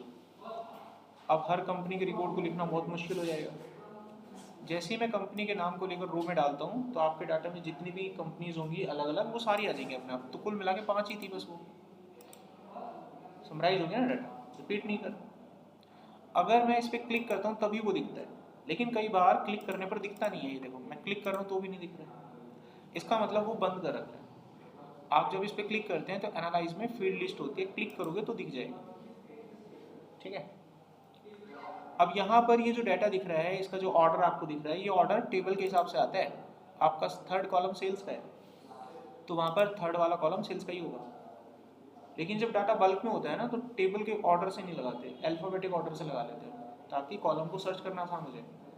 कल को आपको सेल्स का कॉलम ढूंढना है तो एस वाली सीरीज में ढूंढोगे, ऑर्डर से ढूंढना मुश्किल हो जाएगा। तो ये ऑप्शन आपको यहाँ पे मिलता है। ये देखो अब ये अल्फाबेटिक ऑर्डर के हिसाब से, अब सेल्स देखो कहाँ चला गया, टेबल के कॉलम के हिसाब से यहाँ से, डाटा सोर्स के हिसाब से यहाँ से देते हैं। अब ये जो व्यवस्था आप देख रहे हैं ऊपर नीचे की, इस व्यवस्था को सुधारना है तो यहाँ पर आपको सेकंड फील्ड पे क्लिक करना है। तो ये थोड़ा ज़्यादा अच्छा लगता है, ठीक है, कहीं मर्जी डालो सब दिखता है अच्छे से। समझ में आ गया यहाँ तक हमारे पास। अब जैसे मैंने आपसे कहा, अगर मैंने इसको रो में डाला तो सारी कंपनीज रो में अरेंज हो गई, अगर मैंने इसे कॉलम में डाला होता तो कॉलम में अरेंज हो जाती। सो ये कॉल आपकी है, आपको कैसे करना है, ठीक है। अब यहाँ पर एक ऑप्शन फिल्टर का भी आता है। फिल्टर में क्या होता है कि मान लो अगर मैं किसी फील्ड को उठा के फिल्टर में डाल देता हूँ तो फिल्टर आपको पता है ये कंडीशन लगा के डाटा निकालता है। अगर मैं यहाँ पर पर्टिकुलर प्रोडक्ट सिलेक्ट करता हूँ जैसे कि हार्ड ड्रग, तो ये बताता है कि ये जो प्रोडक्ट है ये इन 2 कंपनी के द्वारा बनाया जाता है, क्योंकि प्रोडक्ट फिल्टर होके आ रहा है। और जैसे आपने प्रोडक्ट की इंफॉर्मेशन डाली तो अब वही कंपनी शो होंगी जो उस प्रोडक्ट को सेल करती है। तो डाटा क्या हो रहा है, फिल्टर होके आ रहा है। अब कोई ऑप्शन आप जब कहीं पे डाल देते हो और आपको नहीं चाहिए होता है तो माउस से पकड़ के बाहर फेंकना होता है, बस ऐसे। समझ में आ गया। हमें कंपनी की सेल्स दिखानी थी टोटल, तो कंपनी को उठा के मैंने रो में डाला और जो भी ऑपरेशन होते हैं जमा घटा गुना भाग के वो इस वैल्यू वाली फील्ड में किए जाते हैं। तो हमें टोटल वाली फील्ड को उठा के यहाँ डालना है तो मुझे उसकी टोटल एग्रीगेट सेल्स मिल जाएगी, क्लिक करके डालना है, अपने आप बाकी का काम ही कर देगा, वहाँ पे अपने आप हो गया। अभी जो हमारा सवाल था, सवाल के हिसाब से अब हम काम करेंगे। चीज़ें समझ में आ गई। हमारा सवाल था कंपनी की प्रोडक्ट वाइज सेल्स निकालनी है, तो हमने कंपनी के नाम को लेकर रो में डाला, प्रोडक्ट के नाम को लेकर आपने कॉलम में डाला और टोटल को उठा के वैल्यू में डाला, आपकी रिपोर्ट तैयार हो गई। इसको मैं जूम करके थोड़ा दिखाता हूँ, इसको पढ़ो आप। यहाँ पे कंपनी का नाम है जो ये इशारा करती है कि ये कंपनी रेड सिल्क का प्रोडक्ट बनाती है और सॉफ्ट रग का बनाती है। इनकी अलग अलग सेल्स भी यहाँ पर बताई गई है और इस कंपनी की सब टोटलिंग सेल्स भी बताई गई कि इस कंपनी ने टोटल इतनी सेल करी है, जिसमें से इस प्रोडक्ट की ये सेल है और इस वाले की ये सेल है। तो हर एक का ब्यौरा आपके पास आ जाता है। यहाँ पर आप प्रोडक्ट की भी टोटल सेल देख पाते हैं ग्रांड टोटल में, और कंपनी की टोटल सेल भी देख पाते हैं ग्रांड टोटल में। तो कंप्लीट एक ब्यौरा आपके पास आ जाता है। इतना क्लियर हो? अब एक्चुअली जब हमारे पास डाटा आता है तो इस फॉर्मेट में बहुत ही रेयर हम यूज़ करते हैं। एक्सेल में जो भी फॉर्मेट या डाटा दिया जाता है वो हमेशा टेबुलर फॉर्मेट होता है, ठीक है, टेबुलर फॉर्मेट होता है। अब एक्चुअली इसमें कितनी फील्ड पे काम करना है ये बताओ। इसमें कुल मिलाकर 3 फील्ड हैं। तो डेटा भी तीन ही फील्ड में आना चाहिए ना, जैसे कंपनी का फील्ड हो, एक आपका प्रोडक्ट का फील्ड हो और एक आपका टोटल का फील्ड हो। अब ये तो पता नहीं क्या अजीब सा बन गया। हाँ, अब इसको कैसे ठीक करते हैं? आप क्या करो, कॉलम से हटा के रो में डालो इसे। अब आपके पास कुछ डाटा ऐसा दिखेगा, फिलहाल डाटा रो में अरेंज हो गया आपका। इतना समझ में आया? अब इसके अंदर यहाँ पर आप देखेंगे कि हर डाटा की ग्रुपिंग हो रखी है ग्रुपिंग। और ये चीज़ हमने पढ़ी थी एक्सेल में कि जब किसी डाटा का सब टोटल होता है तो ग्रुपिंग अपने आप होता है। अब यहाँ पर हर डाटा का सब टोटल हो रखा है, अपने आप से आ रहा है, इसलिए ग्रुपिंग भी अपने आप से दे रहा है। हमको ग्रुपिंग बंद करना है पहले, तो यहाँ एनालाइज इस पर क्लिक करते हैं ना तो इसका टूल खुलता है। यहाँ पर इसके एनालाइज में प्लस माइनस का बटन है, बंद कर दो, बंद हो गया। अब ग्रुपिंग नहीं है हमारे पास, ठीक है। लेकिन सब टोटल नहीं चाहिए हमें, तो सब टोटल को बंद करने के लिए डिज़ाइन पे जाना है आपको और यहाँ से सब टोटल को ऑफ कर देना है, तो सब टोटल आपका ऑफ हो जाएगा। सब टोटल भी गया। अब ग्रांड टोटल भी नहीं चाहिए हमको, तो ग्रांड टोटल को भी ऑफ कर देना है। हमने इतना बना दिया इसको, ठीक है। अब नेक्स्ट पॉइंट आता है कि जब आप ये डाटा बना लेते हैं, लेकिन बात तो अभी वही ठीक है, टेबलर फॉर्मेट तो है नहीं। कॉलम 3 थी तो 3 कॉलम बनने चाहिए, डाटा अभी भी ठीक नहीं है, तो इसका जो लेआउट होगा उसको टेबलर करना है आपको। हो गया फिर, अभी हमारे पास रिपोर्ट आ गई जैसा हमें चाहिए था। एक जगह हमारे पास कंपनी के नाम है, एक जगह प्रोडक्ट के नाम है, एक जगह इनका टोटल में लिखा है। इतना क्लियर हुआ? अभी मुद्दा खत्म नहीं हुआ। अभी क्या करना है कि जो खाली जगह है इनको भरना है। कंपनी का डाटा ऐसे तो मिलता है आपको एकदम सारा, ये कैसे देते हैं, ऐसे रिपोर्ट बना के पीवीट और बना के भेज देते हैं आपके पास, फिर आप लगे रहते हो उस पर काम करने के लिए, यहीं से बनती है वो। अब ये खाली जगह भरनी है आपको। अब ड्रैग व्रैग नहीं चलता है इसमें। आप एक खाली जगह को पकड़ो, एक खाली जगह, इसके बाद डिज़ाइन पे जाओगे तो यहाँ आपको एक ऑप्शन मिलेगा, इस ऑप्शन को पढ़ो। आप देखो तो हमारे पास पूरा एक डाटा मिल गया, इसको कॉपी करो, कहीं पे भी दे दो किसी को भी। अब हमने जो रिपोर्ट थी वो बना ली है।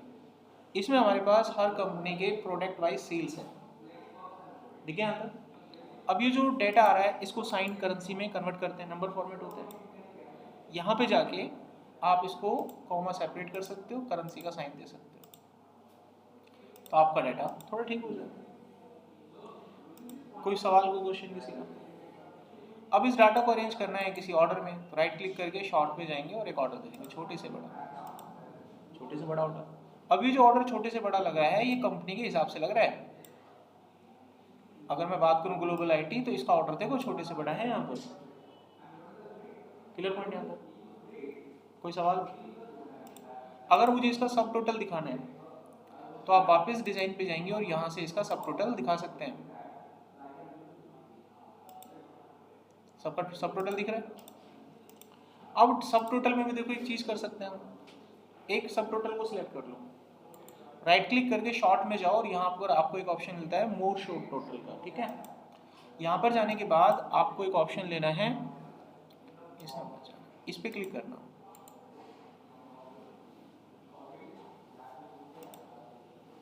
यहाँ पर आपको ऑप्शन मिलेगा नीचे वाला, अब ऑर्डर देख लो डिसेंडिंग असेंडिंग, मेरे को हाईएस्ट वाला लेना है पहले, तो मैंने हाईएस्ट पे क्लिक कर दिया और ओके कर दिया। पता है क्या करेगा?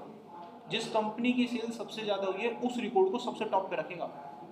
According to this scenario global IT की सेल सबसे ज़्यादा है तो ये डाटा सबसे ऊपर होना चाहिए। उसके बाद अब ये जो शॉर्टिंग कर रहा है ये सब टोटल के हिसाब से करेगा, उसके रिकॉर्ड को शॉर्ट करेगा। समझ रहे हो मेरी बात? ओके किया एंड फायर, ठीक है। गलत हो गया क्या? यहाँ से करते हैं।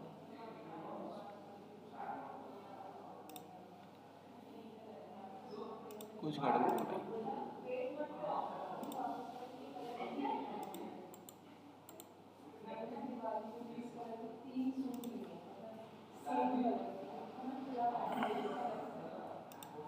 सम ऑफ द टोटल के हिसाब से करना था, हमने कंपनी के नाम से कर दिया, तो हमने फील्ड कौन सा ले लिया? Sum of the total.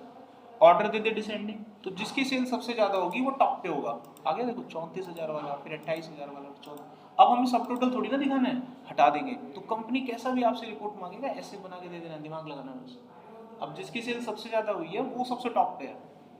अब हमें सब टोटल थोड़ी ना दिखाना है, हम यहाँ पे जाके सब टोटल को बंद कर देंगे और ना ऑरेंज हो गया डाटा। तो सबसे ज़्यादा सेल हुई है ग्लोबल आईटी की, उसके बाद अल्फा सुपरमार्ट, फिर मैं फलाना ढिमाना तो रिपोर्ट आ जाती है हमारे पास। अभी कोई सवाल किसी? अब आगे बढ़े।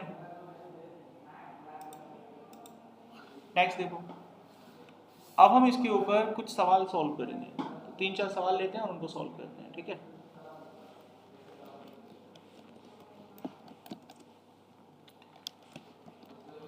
तो यहाँ पर कुछ रिपोर्ट्स हम बनाएंगे, फिर उसका हम डैशबोर्ड बनाएंगे। तो पहली रिपोर्ट हमें बनानी है कंपनी सेल्स, दूसरी प्रोडक्ट सेल्स, तीसरी ईयरली सेल्स, और चौथी सेल्स पर्सन की सेल्स या फिर लोकेशन वाइज सेल्स। ठीक है, 4 रिपोर्ट हो गई। रिपोर्ट हम जहाँ पर बनाएंगे, पहले तो इसको हम नाम दे देते हैं, यहाँ है डेटा, रिपोर्ट बनेंगी यहाँ पे। तो हमें वो 4 टेबल बनानी है, रिपोर्ट मांग रहे हैं तो काम करेंगे। सिलेक्ट किया, पिवट टेबल पे गए, लोकेशन के नाम पर ये सेल दे दिया, रिपोर्ट आ गई। कंपनी की सेल्स हमने ये निकाल दी, हो गया। अब इसको ठीक करने का तरीका, ग्रांड टोटल बंद किया, सब टोटल बंद किया, रिपोर्ट को टैबुलर कर दिया, दैट्स फिनिश। पहला काम हो गया। बाकी नंबर फॉर्मेट शॉर्टिंग वोटिंग नॉर्मल हो जाएगा। अब जैसे मैंने इसको किया, बाकी ऐसे ही करूँगा मैं, ठीक है। अब देखना भूलूंगा नहीं, हाँ।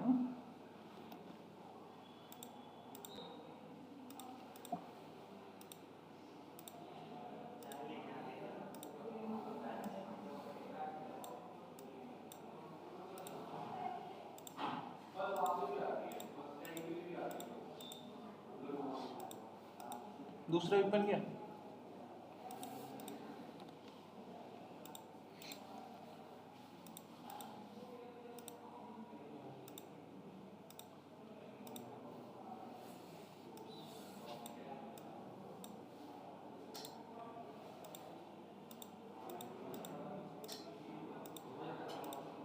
तीसरा भी बन गया। अब ईयरली सेल्स रह गया खाली, कि हर साल की जो सेल है वो हमें दिख जाए।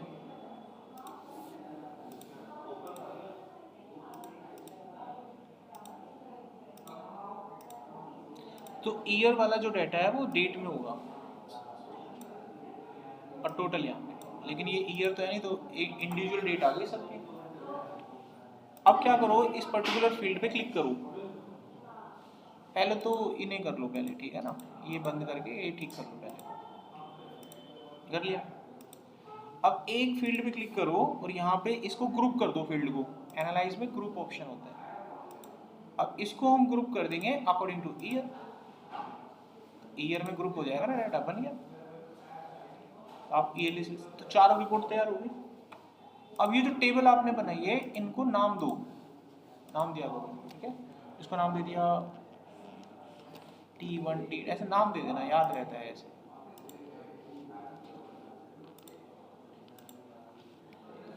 मैं तो ऐसे ही नाम दे रहा हूँ, आप मीनिंगफुल नाम देना, पता रहे कल को, क्योंकि जब आप कोई शीट वगैरह पे कोई काम करते हैं तो 50 टेबल होती हैं, टेबल के नाम से पता चल जाएगा कौन सी है कहाँ है ना। डिज़ाइन विजाइन देना हो तो बनी बनाई टेबल है, तो पता ही है, आप एक्सेल पढ़े हो, कोई भी कलर डिज़ाइन जो आपको ठीक लगे यू कैन डू दिस। कोई सवाल यहाँ पे, कैसा भी रिपोर्ट आप बना के दे सकते हैं। अब हम इसका डैशबोर्ड बनाएंगे, यानी ग्राफ बनाएंगे इन सब का, ठीक है। और वो ग्राफ मैं अलग से बनाऊंगा यहाँ पे। ग्राफ से पहले मैं आपको एक चीज़ समझा देता हूँ कि डेटा अपडेट कैसे होता है। यहाँ पर मैं एक कंपनी लेता हूँ ग्लोबल आईटी, इसकी सेल को ध्यान रखें 34,660। डेटा सेट में जाके इस ग्लोबल आईटी की सेल्स में मैं 100 रुपये बढ़ा देता हूँ, तो वहाँ 34,760 आना चाहिए, लेकिन ऐसा नहीं होता। आप जब वहाँ पर जाते हैं तो वो 34,660 पर ही टिका रहता है। अगर यहाँ पर चेंजेस हुआ है तो बदलाव यहाँ भी होगा, क्योंकि वो उस कंपनी ने कोई प्रोडक्ट बेचा होगा, तो चेंजेस यहाँ भी सब जगह हुआ होगा, लेकिन यहाँ पर कोई रिफ्लेक्शन हमें देखने को नहीं मिलता। इसका मतलब होता है कि जो डेटा पिवट टेबल के अंदर आता है, डेटा के अपडेट होने पर हमें पिवट टेबल को रिफ्रेश करना पड़ता है। तभी वो डेटा अपडेट उठाएगा, वरना नहीं उठाएगा। अभी तक हमने टेबल को रिफ्रेश नहीं किया है, जिसकी वजह से गलत रिजल्ट दिखाई दे रहा है। एनालाइज में जाएंगे तो यहाँ आपको रिफ्रेश का बटन मिलता है। इसमें दो ऑप्शन होते हैं। अगर आप रिफ्रेश पे क्लिक करते हैं तो करंट टेबल रिफ्रेश होगी, बाकी नहीं होगी। तो ये तो बेकार है, यही ठीक है, सारा ही अपडेट करना होगा नाउ अपडेट। तो ये चीज़ ध्यान रखना है हमको, ठीक है। तो कभी भी कोई डैशबोर्ड, कोई चार्ट आप बना रहे हो, तो जो डेटा क्लाइंट को दिख रहा है वो उस वक्त का डेटा है जिस वक्त वो बनाया गया था। जब तक आप उसे रिफ्रेश नहीं करेंगे, नया डाटा क्लाइंट तक नहीं जाएगा। तो इस काम को मैनुअली करना पड़ता है। और एक्सेल में आप किसी काम को अगर मैनुअली कर रहे हैं तो यहाँ पर एक्सेल में एक फीचर आता है जिसका नाम होता है मैक्रो। उसके बारे में कहा जाता है कि एक्सेल में कोई भी ऐसा काम जो रिपीटेटिव इन नेचर हो और वो काम अगर मैनुअली हो रहा है तो हम उसको ऑटोमेट कर सकते हैं। अब ये काम दिखने में रिपीटेटिव है, हमेशा यही प्रोसेस रिपीट करना है, आपको कुछ नया तो करना नहीं है, और ये मैनुअली हो रहा है। तो अगर हम मैक्रो सीख जाएं so we can do it automatic. आपके डाटा में चेंज हुआ, डैशबोर्ड चेंज हो गया, हमें कुछ नहीं करना पड़ेगा। इसीलिए मैक्रो सीखा जाता है समझ। तो यहाँ तक हो गया कंप्लीट है। अब इसका डैशबोर्ड बनाएंगे यहाँ पे। तो मैंने एक नई शीट बनाई है, हम यहाँ पर इसका नाम रखते हैं डैशबोर्ड। यहाँ पे ग्राफ बनाएंगे। तो पहला डाटा ले लिया ये वाला कंपनी का, गए एनालाइज में एक चार्ट बनाया, जो आपको ठीक लगे बना दो। तो चार्ट बताइए हमें, ये बटन मेरे को नहीं चाहिए, इनको फील्ड बटन कहते हैं। अपने ग्राफ का नाम यहाँ पे लिखना पड़ेगा। इसका नाम हमने रख दिया, ये कंपनी का डाटा है, ठीक है, कंपनी सेल्स है, ये सेल्स ही बता रहे हैं, ये कंपनी की सेल्स है। अब इसको मूव कर देंगे यहाँ पे, यहाँ से जिस शीट पे मूव करना है उसका नाम बता देंगे, तो वो हमारा डाटा वहाँ पर मूव हो जाएगा। इसको ले जाकर हम वहाँ पर रख देंगे साइड में। इसके बाहर जो लाइनें आ रही हैं ये नहीं चाहिए होती हैं, हटा देते हैं। इसको कोई डिज़ाइन विज़ाइन देना है तो बना बनाया डिज़ाइन कहीं पड़ा हो तो उठा लो। ये पहला ग्राफ हमारा बन के तैयार हो जाएगा। It's complete. अब आ जाते हैं दूसरे डाटा पे। ये प्रोडक्ट की सेल हमें दिख रही है। वापस से एनालाइज में जाते हैं, पिवट चार्ट पे चलते हैं। पिवट चार्ट में हम क्या करते हैं, इसका लाइन ग्राफ उठा लेते हैं। ओके किया, ये ग्राफ आ गया। इसके अंदर सबसे पहले बटनों को गायब करेंगे, नाम चेंज करेंगे। प्रोडक्ट की सेल है, दिख रही है हमें, कौन सा प्रोडक्ट कैसे कैसे परफॉर्म। सबसे ज़्यादा अच्छी सेल किसकी है, सॉफ्टवेयर की है, ऐसे दिख रहा है, आपका अंदाजा है, जो मर्जी बनाओ। तो यहाँ लिख देंगे प्रोडक्ट सेल्स। अब यहाँ लीजेंड की तो जरूरत है नहीं, एक सिंगल वैल्यू के रूप में रिप्रेजेंट हो रहा है, तो लीजेंड को हम यहीं से गायब कर देंगे, जिसकी जरूरत नहीं, हटा दो। इसको करेंगे मूव और इसको बगल में लगा देंगे यहाँ पे। इसका डिजाइन करेंगे बिल्कुल ऐसा ही मिलता जुलता, और ऊपर की तरफ शिफ्ट कर देंगे। तो हमने दो बना लिए। अब बचा ये लोकेशन का, यहाँ पे गए, देखा कॉलम चार्ट है तो ढंग से उठा लिया। टेम्पलेट में कुछ है तो देख लेते हैं, हाँ ये ठीक है, ये लिया, ओके किया, एक ग्राफ आ गया हमारे पास। इसको टोटल की जगह हम लिख देते हैं प्रोडक्ट सेल्स।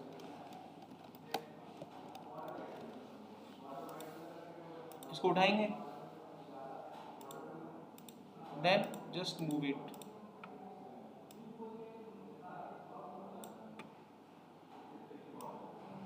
अब कलर जैसा चल रहा है वैसा ही करना है, तो भैया लगाओ दिमाग अपना, ठीक है, मिल गया। अब फ़ॉन्ट का कलर वैसा ही करना है, दिमाग लगाओ अपना, बन गया अपना जैसा भी। तो हमारे पास आ गया प्रोडक्ट का डेटा। एक्सेस टाइटल पे टाइटल लिखे जा सकते हैं, आपको पता ही है। हटाना चाहते हैं हटा भी सकते हैं, फिलहाल मैं हटा देता हूँ, मेरे किसी काम के नहीं है।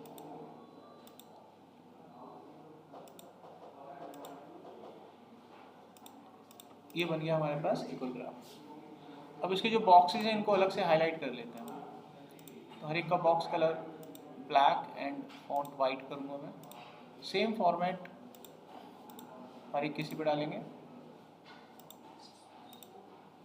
ठीक है, बैकग्राउंड कलर ब्लैक बस।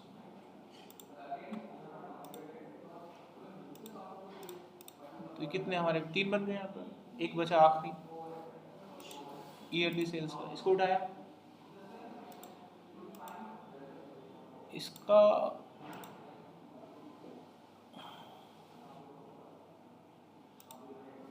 ऐसा कुछ बना लिया हमने,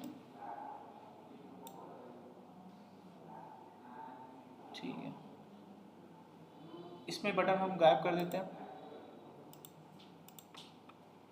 यहाँ पे लिखते हैं ईयरली सेल्स,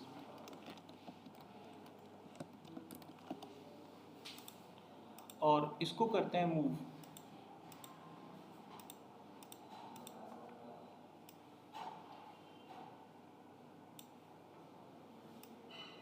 इसका डिज़ाइन चेक करेंगे सेम फॉर्मेट में हो तो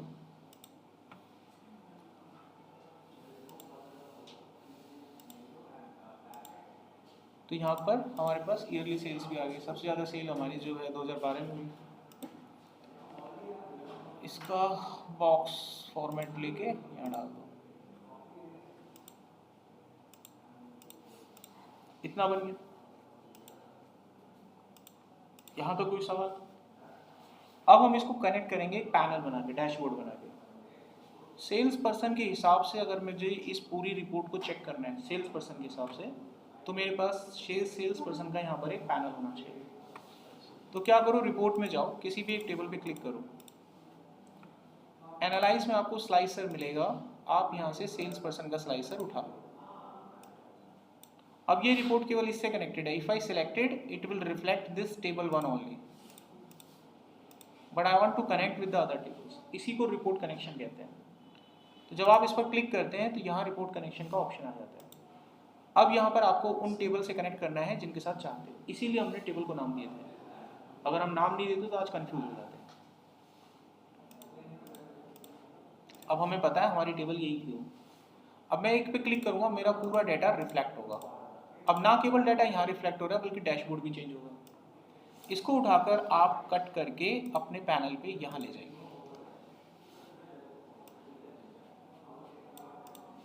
इसको कोई भी कलर डिजाइन जो आपको ठीक लगे आप दे सकते हैं। अब ये काम करेगा। If you go with the एल्विन, तो पूरी रिपोर्ट एल्विन सेल्स पर्सन के हिसाब से तैयार होगी। If you go with Margaret, Margaret के हिसाब से नैन्सी, फिल्टर यहाँ से हट जाता है। अगर आपको यही पूरा डाटा किसी और के साथ कनेक्ट करना है तो आप वापस से सेम काम कर सकते हैं। मुझे प्रोडक्ट के साथ करना है,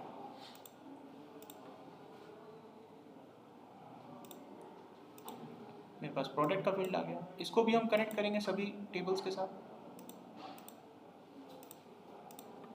डिजाइन विजाइन देंगे, यहाँ से मूव करके अपने पैनल पे ले जाएंगे। बन गया। अब मैं प्रोडक्ट के साथ भी जा सकता हूँ। ओके, अब हम चाहते हैं कि रिपोर्ट को टाइमलाइन से कनेक्ट कर दें।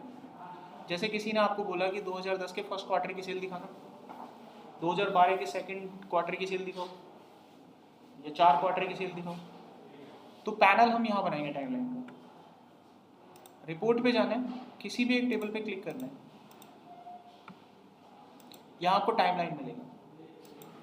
यहाँ पर टाइमलाइन के लिए जो भी फील्ड सुटेबल होगी वो बता देगा आपको। आ गई।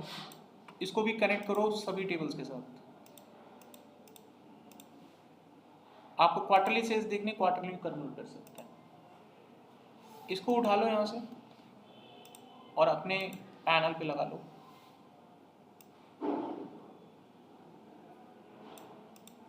डिजाइन दे रहे हैं, सिलेक्ट करो और मनचाहा डिजाइन अपना दो। अब हमारे पास एक पैनल, एक डैशबोर्ड बनके तैयार है। अब देखिए आपके पास एक डैशबोर्ड आ गया। पूरा कंट्रोल है हमारे हाथ में, आप जो चाहें वो देख सकते हैं। ईयरली भी आ रहा है आपके पास, क्वार्टरली भी आ रहा है, यहाँ से चेंज कर सकते हैं। अब मुझे 2010 के फर्स्ट 3 क्वार्टर की सेल देखनी है, इट्स कन्वर्टेड। 2012 के फर्स्ट 2 क्वार्टर की सेल, इट्स कन्वर्टेड। अब इस फर्स्ट 2 क्वार्टर की सेल में मुझे इस सेल्स पर्सन की सेल देखने की है, इट्स कन्वर्टेड। अब इसने 2 भेजे, इसमें भी मुझे हार्ड ड्राइव की सेल देखनी है, इट्स कन्वर्टेड। तो आप ऐसे छोटे छोटी चीज़ों को फिल्टर करके, यही चीज़ तो होती है ऑनलाइन शॉपिंग मॉल, नहीं होता, वो डिज़ाइन आ जाते हैं, जो चार्ट आप सेलेक्ट करते हो, पेन ड्राइव 8 GB 16 GB, वो डाटा वहाँ फिल्टर होकर चलता रहता है, ऐसे ही होता है। तो ये था आपका पिवट टेबल, कनेक्शन आपको समझ में आ गया, data refresh, auto refresh, customisation. कोई क्वेश्चन किसी का?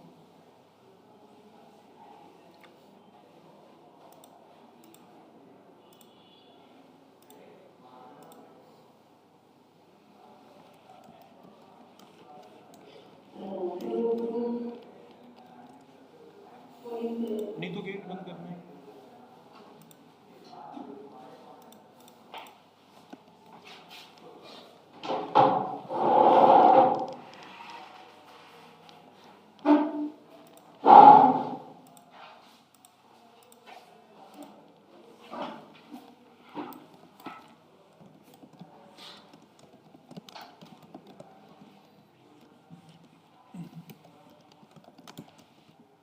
अभी 10 मिनट है ना हमारे पास। आपको ये पूरा डाटा फिल्टर करना है,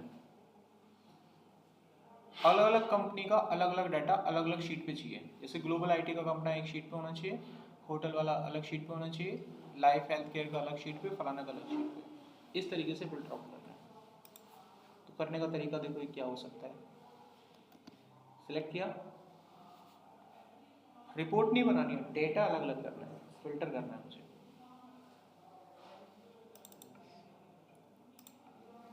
इंसर्ट पे जाना है, रिपोर्ट तैयार करना है, टेबल लेना है, ओके करना है, आपके पास एक टेबल आ जाएगा। और मुझे प्रोडक्ट की कंपनी का सेल्स चाहिए था, तो मैं यहाँ कंपनी वाली रिपोर्ट पे जाऊँगा और इसको रो में डाल दूँगा और टोटल को हटा दूँगा। तो कंपनी का डेटा आ रहा है, इसको ठीक करना होता है तो ये हम कर ही सकते हैं। ग्रांड टोटल बंद कर दो, नहीं दिखाना है तो ये नॉर्मली है। अब 5 टेबल है आपके पास, एक क्लिक करा डाटा अपने आप अलग हो जाता है। तो हमें फिल्टर नहीं करना, लगाओ फॉर्मूला फिर वहाँ डालना, क्या है, रिपोर्ट है ना आपके पास जो भी है, बस क्लिक करना है, आपका डाटा अपने आप फिल्टर हो रहा है, सारा फॉर्मूला अपने आप लग गया। आपको जो जो करनी है, 5 करनी थी, मैं 5 एक बार क्लिक कर करके पहुंचा देता हूँ, डाटा फिल्टर हो गया। समझ में आ गया?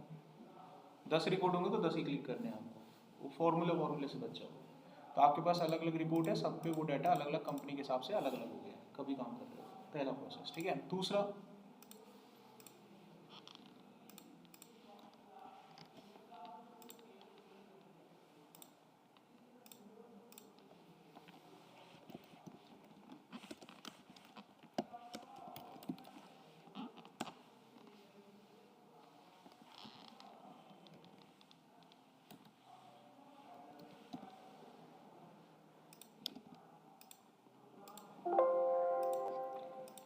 इस बार हमें फिल्टर करना है, सेम काम है, लेकिन इस बार रिपोर्ट के साथ। अभी तो आपने as it is data filter किया है अलग अलग शीट में, इस बार उसमें रिपोर्ट भी होनी चाहिए।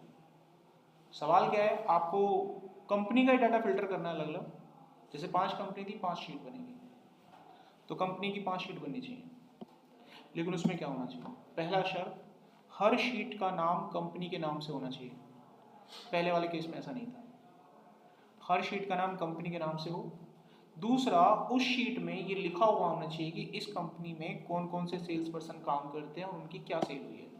तो हर कंपनी आपसे कह रही है कि जैसे आपको किसी ने मेल भेजा और आपको मेल करके भेजा कि आप हर सेल्स पर्सन को उसकी सेल्स परफॉर्मेंस दिखाओ, हर कंपनी को सेल्स भेजो कि आपकी कंपनी में ये सेल्स पर्सन काम करते हैं और उन्होंने ये काम किया है। तो उसके लिए आपको अलग अलग शीट बनानी होगी, और डाटा आपके पास 40-50 हज़ार का होता है, एक एक करके ढूंढ ढूंढ के बनाने में बहुत टाइम लगेगा, 2 मिनट का काम होता है, ठीक है। सवाल समझ में आ गया क्या कर रहा हूँ? मेरे को कंपनी के नाम से शीट बनानी है और हर शीट में उस कंपनी में काम करने वाले सभी सेल्स पर्सन के नाम होने चाहिए और उन्होंने कौन कौन से प्रोडक्ट बेचे वो जानकारी होनी चाहिए, कितने की टोटल सेल करी वो जानकारी होनी चाहिए। ये काम करना है, ठीक है। अब इस डाटा में 5 कंपनी है, ये 5000 भी होंगी तो हमारे पास सेम ही टाइम लगना है, ओके। काम कैसे करेंगे, डेटा सेलेक्ट किया,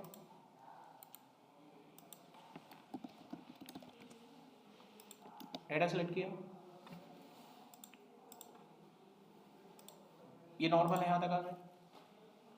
आपको जो रिपोर्ट बनानी है वो बनाओ, फिल्टर पे ध्यान मत दो। रिपोर्ट क्या बनानी है, क्या बनाना है हमें यहाँ, sales person wise product sale चाहिए, तो सेल्स पर्सन प्रोडक्ट टोटल बन गया। अब बाकी के जो 3 काम आपको बता रखे हैं वो कर लिया करो, अपने आप डाटा ठीक ठाक हो जाता है। अब बाकी का भी वो काम कर लिया करो जो बताया गया है आपको। क्या, पहले तो ये डिजाइन, ये बटन वटन हटाओ और इस फील्ड को भर लिया करो।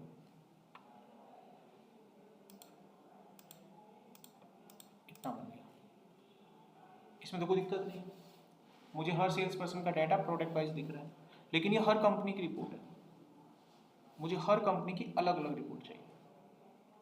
इसका नाम चेंज कर लेंगे, ये निकला रिपोर्ट, ये ऑल कंपनी का है, ऐसे लिख लो आप। अब मुझे इंडिविजुअल चाहिए ना, तो अलग अलग कंपनी का रिपोर्ट चाहिए, तो फिल्टर किस पे लगेगा, कंपनी पे लगेगा, तभी अलग अलग होगा। तो फिल्टर का ऑप्शन यही काम आता है, कंपनी को उठा के हटा दो, समझ गया। इस ऑप्शन को सिलेक्ट कर लो। अगर मैं यहाँ से किसी पर्टिकुलर कंपनी को सिलेक्ट करता हूँ तो डाटा उसी का आता है, लेकिन इसमें टाइम बहुत लगेगा, एक एक करके बनाओ। हाँ तो गया, लेकिन एक एक करके बनाओ, कंपनी बहुत ज़्यादा होगी तो बहुत टाइम लग जाएगा।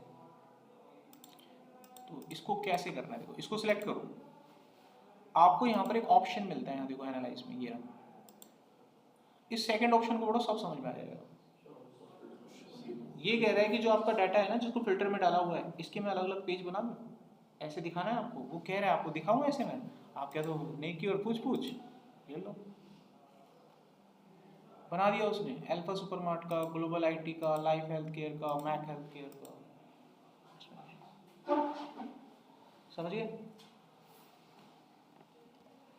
अब इसमें जो एक काम आता है जो अभी आप नहीं कर सकते, उसको एक्सेल से करना पॉसिबल ही नहीं है। आपको ये डाटा मिला, आपने कंपनी की रिपोर्ट बना दिया, अब कंपनी थी 5, कई बार जब काम करते हैं तो कंपनी की जगह यहाँ होते हैं एम्प्लॉय, क्या होंगे, एम्प्लॉय। और उस कंपनी में मान लीजिए एम्प्लॉय काम करते हैं 12,738, तो कितनी शीट बनेंगी, 12,738।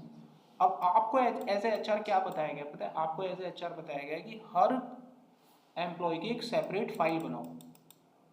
कल हम इन सबको मेल करेंगे, उनकी परफॉर्मेंस भेजेंगे मेल पे।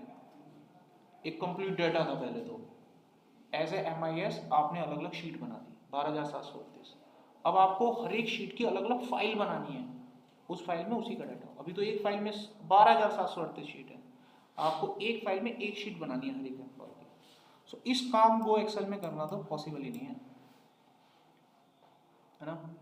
इसी को बोलते हैं data analytics with macro project, मतलब एक प्रोजेक्ट आ गया आपका ये बड़े लेवल पे, ये कैसे करते हैं। और ये रियल इंसिडेंट है, कहीं काम करोगे उसमें रियल घटना है। हम इन चीज़ों की जानकारी नहीं रखते हैं, तो इनको हाथों से मैनुअली कर रहे होते हैं। इसके डाटा को कॉपी करोगे, एक फाइल में डालोगे, वहाँ पे सेव करोगे एम्प्लॉय के नाम से, फिर दूसरा उठाओगे सेव करोगे एम्प्लॉय, ऐसे ही करते हैं। क्योंकि आज तक हमारा सामना ऐसे हुआ नहीं है बड़े डाटा से। तो ये आपका प्रोजेक्ट रहेगा जो एट द एंड आप सबमिट करेंगे after completing Excel plus macro. ये मैक्रो से होगा, क्योंकि आप यहाँ भी देखेंगे तो रिपीटेटिव टास्क है। आप हर फाइल के डाटा को कॉपी करके फाइल में डालते हो, सेव करते हो, फिर डालते हो, रिपीटेटिव टास्क है। मैक्रो हमेशा किसका बनता है, जो रिपीटेटिव इन नेचर लगे और आपको लग रहा है कि मैनुअली करना पड़ रहा है, तुरंत मैक्रो, दिमाग में घंटी बजनी चाहिए मैक्रो, तो मैक्रो से पॉसिबल होता है। ठीक है, कई बार हम डिसीजन नहीं ले पाते, मैक्रो बनेगा काम, आपको खुद इंसिडेंट दे रहे हैं। अगर इस तरीके से पढ़ोगे तो 10 में से 8 संभावनाएं कि ठीक ही रहोगे, 2 ही तो निकलेंगी चीज़ें। तो जो भी आपको लगे रिपीटेटिव इन नेचर है उसका मैक्रो बन जाता है। सॉल्यूशन भले आपको ना आता हो, लेकिन आपका दिमाग आपको इशारा करेगा कि मैक्रो से हो सकता है। तो आपको नहीं आता, आपकी टीम में किसी को आता हो, आप उसको बोल सकते हो यार इसका मैक्रो बन सकता है, मुझे ऐसा लगता है, can you please do this. वो पढ़ेगा, कर देगा। तो आपका, अगर आप बड़े लेवल पे मैनेजर हो, HR हो, तो आप सोचो आप कितना अपना काम बचा लोगे। अगर आपको नॉलेज है, कई लोग पता है क्या करते हैं, करने के लिए नहीं सीखते हैं, नॉलेज के लिए सीखते हैं, ताकि उनको अपने लोगों से काम लेना होता है। अगर आप एक अच्छी पोस्ट पे हो और आपको नॉलेज नहीं है तो कोई भी फिर पब्लिक खींचता है, ये तो होता ही नहीं है, ऐसे थोड़ी ना होता है। अब नॉलेज नहीं, हम क्या दें? कई लोग आते हैं यहाँ पर, अभी 11:30 बजे एक बैच चलेगा, वो एयर इंडिया में लगे हुए हैं और वो .NET डेवलपर हैं। वो डेवलप नहीं करना जानते, लेकिन वो .NET डेवलपर के TL हैं, वो काम करवाते हैं। तो उनको थोड़ा आइडिया नहीं होता कि क्या करवाना होता है, तो वो लेते हैं सेशन समझने के लिए कि मेरी टीम मेरा बबलू ना कैसे काम कर रहा है। अब कम से कम अब मेरे को पता है ये चीज़ होती है तो मैं तुमको बोलूँगा ना करो। अब मेरे को नहीं पता ये होता है कि नहीं होता, तुम कुछ भी बोलोगे मैं अच्छा ऐसा होता है, ठीक है, ऐसे ही होता है। इसीलिए करते हैं आधे से ज़्यादा लोग तो, ठीक है। और जो ग्राउंड लेवल से सीख के आगे बढ़ता है, जैसे कई लोग होते हैं जो शुरुआत से स्टार्टअप लेते हैं, पहले वो D ग्रेड में होता है, फिर C में आता है, B में आता है। जो लोग इस तरीके से A ग्रेड पे पहुंचते हैं ना, उनके पास पूरी 100% स्किल्स के चांसेस होते हैं, पूरी चांसेस होते हैं, वो स्टक नहीं करते थे। और जो डायरेक्ट प्रमोशन लेके वहाँ पर सीट पे बैठता है, उसकी नॉलेज बहुत कम होती है। होते हैं ना, कई बार एग्जाम दे दिया, किसी की सिफारिश से वहाँ पे लग जाते हैं। कई बार आप लोगों ने फील किया होगा यार कैसा मैनेजर, उसको कुछ पता था ही, इससे बड़े मैनेजर होता है नहीं होता, ये उसी वजह से होता है। फिर उनको स्किल्स अपग्रेड करनी होती है, आपकी पहले ही अपग्रेड होती है, सीख सीख के आते हो। ये समझ में आ गया? आज की क्लास को यहाँ पर हम एंड करते हैं, ठीक है। चलो इसको किस नाम से,